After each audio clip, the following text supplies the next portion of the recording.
તો ફ્રેન્ડ્સ આજે બનાવી છે સિમ્પલ સોબર પાણીપુરી. બે પાણીની માથાકૂટ નથી કરી. આજે જો એક તીખું પાણી કર્યું છે. જો ઈવાન હાઈ કરે. ઈવાન કેવી બની છે પાણીપુરી દીકો? મસ્ત છે ને.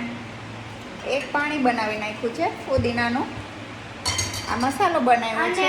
લસણ કાપી પછી ખાવાનું છે. અમારા ઈવાનભાઈ છે ને કાંદાને લસણ કે છે, એટલે કે છે કે લસણ કાપીને ખાવાનું છે. ચાલો આ પાણીપુરી બનાવી છે. એમની સાથે શું ખાય છે તું? મસાલો, સેવ, પાણી ને કાંદા. ભાવે છે તને પાણીપુરી? હા.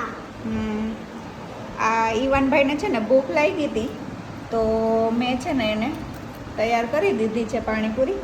આ છે ને તળવાની પૂરી છે, અને તળવાની પૂરી હોય છે ને, ઘરે તળવાની આવે છે એ પૂરી, એ બહુ મોટી હોય છે તો છોકરાઓ સરસ ખાઈ ના શકે, કેમ કે એમને મોટી પડે.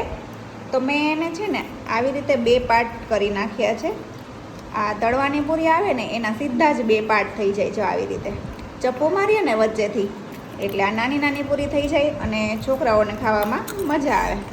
તો ચલો, જેને ખાયું હોય આવી જાજો. ચાલો ઈવાન, બાય. બાય.